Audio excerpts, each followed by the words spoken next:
Olá, meus amigos, muito bom dia. Um bom dia mesmo.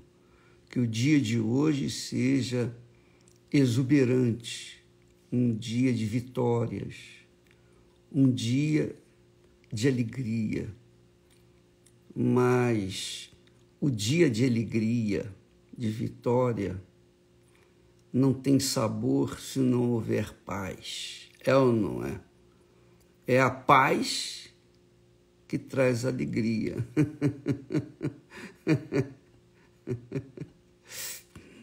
A paz. Quando uma pessoa tem paz, então ela é alegre, porque ela está em paz. Então, mas para receber a paz, para se ter a paz, não é dizendo, ó, paz do Senhor, irmão. Não é assim que vai acontecer paz. A paz só vai acontecer, ou só acontece de fato, de verdade, quando o Espírito da paz desce sobre a pessoa. É isso aí, sobre o ser humano. A Bíblia fala que quando Deus, numa nuvem, desceu na inauguração do templo erguido por Salomão lá atrás, quando a glória de Deus desceu sobre o templo, ele encheu a casa de Deus. Ele encheu a casa de Deus.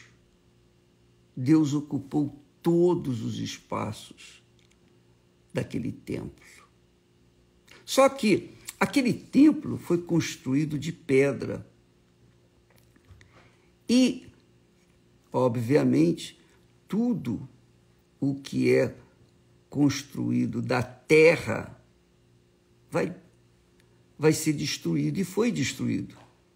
Quando Jesus profetizou que não ficará pedra sobre pedra, ele estava dizendo isso. Olha, esse templo é muito bonito, muito importante, mas não ficará pedra sobre pedra.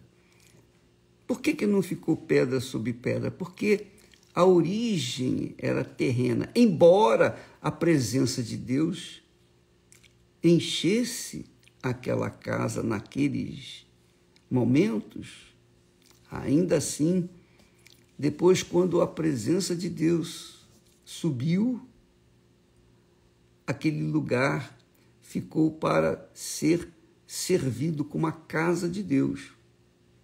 E então, o que aconteceu? O povo de Israel se corrompeu, o povo de Israel mergulhou na idolatria e Deus se afastou de Israel e enviou inimigos que destruíram o templo, destruíram a cidade de Jerusalém. O povo de Israel sofreu, gemeu. Por quê? Porque o povo, não considerava o Senhor, não tinha considerado que Deus visitou o seu povo, visitou fisicamente numa nuvem, encheu a casa da presença de Deus. Mesmo assim, eles se corromperam. Ora, é claro que quando a gente fala do Templo de Salomão, daquela altura, o primeiro, nós estamos falando de um tipo, de um símbolo, de uma representação. De quem? O Templo de Salomão, o tabernáculo que Moisés ergueu, depois veio Salomão e ergueu o templo, depois Herodes reconstruiu o templo. Essas casas de Deus, como aqui o Templo de Salomão, nós estamos comemorando, celebrando 10 anos de existência. O que é? É um tipo de você, minha amiga, de mim. É um símbolo, é uma representação de você, de mim, de cada um de nós. É uma representação de Deus na terra, é um símbolo de Deus na terra. Só que hoje, nessa dispensação do nosso Senhor Jesus, nesses tempos de nosso Senhor Jesus, desde há 2000 anos atrás, os templos de Deus são cada pessoa que recebe o batismo com o Espírito Santo. Então, quando você recebe o Espírito Santo, então ali está o templo de Deus, a morada de Deus. E aí, onde quer que você for, você estará servindo como a morada do Altíssimo, para que através de você o Espírito de Deus venha alcançar, iluminar aqueles que estão ou que estarão ao seu redor. O apóstolo Pedro fala que o templo de Salomão, referindo-se ao templo de Salomão, foi erguido de pedra, mas pedras mortas, porque elas iriam acabar. Mas nós, os que estamos em Cristo Jesus, os que somos selados, nascidos da água e do Espírito Santo, o Espírito de Jesus, nós somos pedras, sim, mas pedras vivas. Pedras vivas. Jesus é a pedra viva principal, a pedra da esquina. E os seus seguidores, os seus discípulos, também são pedras vivas. Por onde quer que forem, eles são as testemunhas vivas do Senhor Jesus. Portanto, é o maior interesse de Deus descer sobre você, fazer morada em você, fazer de você a casa dele. Você crê nisso? Você acredita nisso? Bem, se você crê ou não crê, está escrito. É profecia, é a palavra de Deus. Então, quando nós assumimos a fé, assumimos a nossa servidão, submissão ao Senhor Jesus, então nós nos tornamos também pedras, templos, não de pedras mortas, mas de pedras vivas, porque são pedras ambulantes que andam, que caminham. É um símbolo, uma representação, uma tipificação do próprio Senhor Jesus. Então, diz o texto sagrado que quando o Senhor desceu no templo, no primeiro templo, então a casa se encheu de uma nuvem, a casa do Senhor, a glória do Senhor. Foi grande a glória do Senhor naqueles dias. Mas o profeta diz que a glória do Senhor, olha só, antes mesmo de Jesus ter vindo, o profeta já disse, a glória desta última casa, referindo-se à volta do Senhor Jesus, a glória desta última casa será maior do que a primeira. Se a glória da primeira casa, lá no templo de Salomão, foi algo extraordinário, imagine como tem que ser a glória desta última casa. O que é a última casa? Quem é a última casa? A primeira foi Jesus. E em Jesus, através do Senhor Jesus Cristo, os seus seguidores, os seus servos, os seus discípulos também se tornam a última casa, onde a glória é muito maior.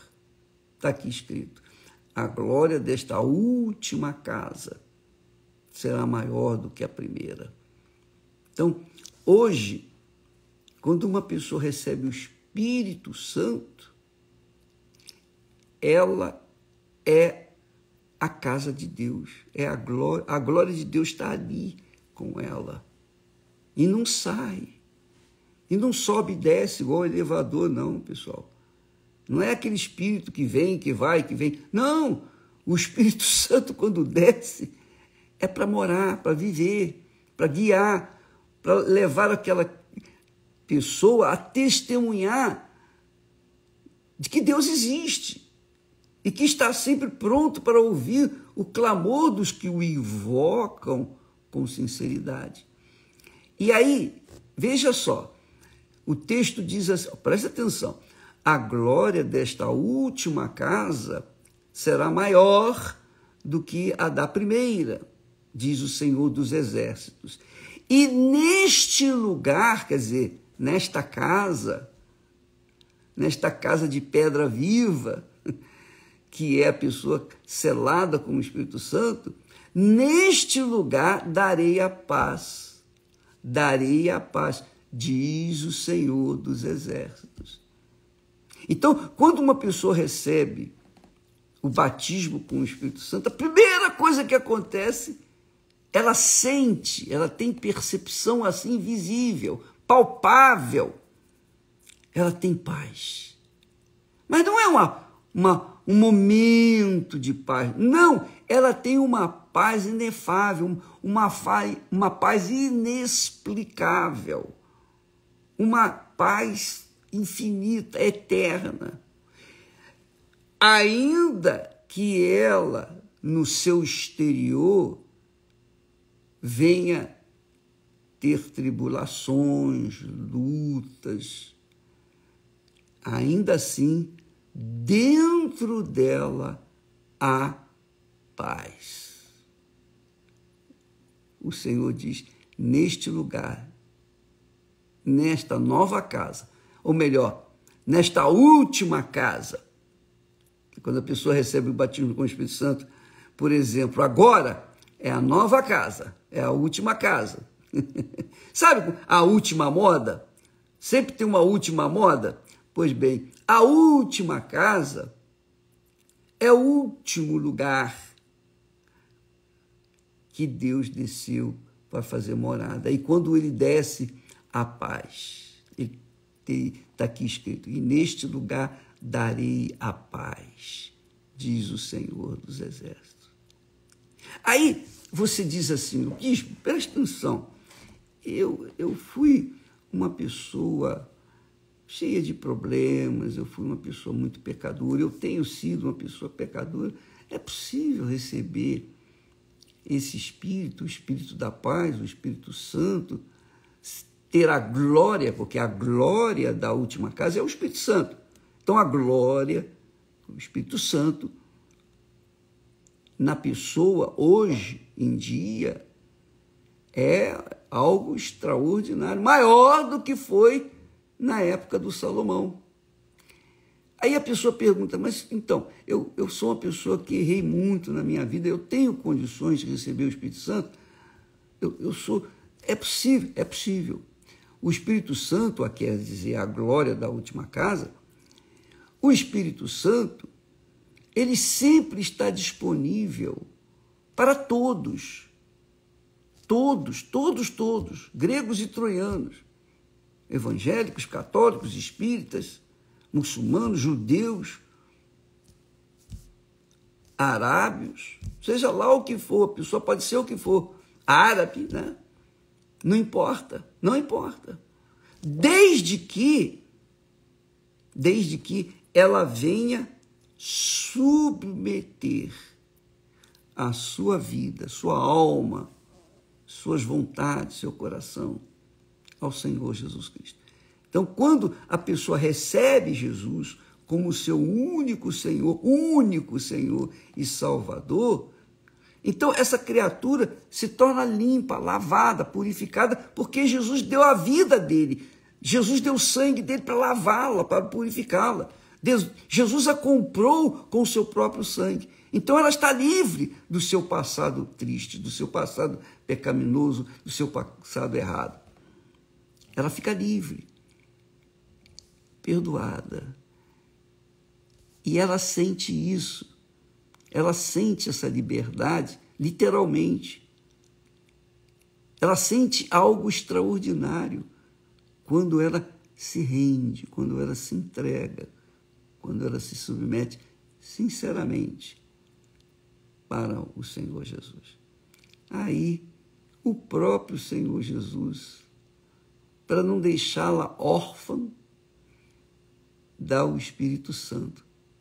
Envia o Espírito Santo, o seu Espírito, para fazer morada nessa criatura e guiá-la. Então ela passa a ter paz. É por isso que Deus fala, neste lugar, quer dizer, nesta casa, nesta última casa, darei paz. E a pessoa sente paz por quê? Porque ela foi perdoada. Ela não tem culpa no cartório mais. Ela está livre, absolutamente livre. Entendeu, minha amiga? Ontem eu dei um exemplo muito interessante.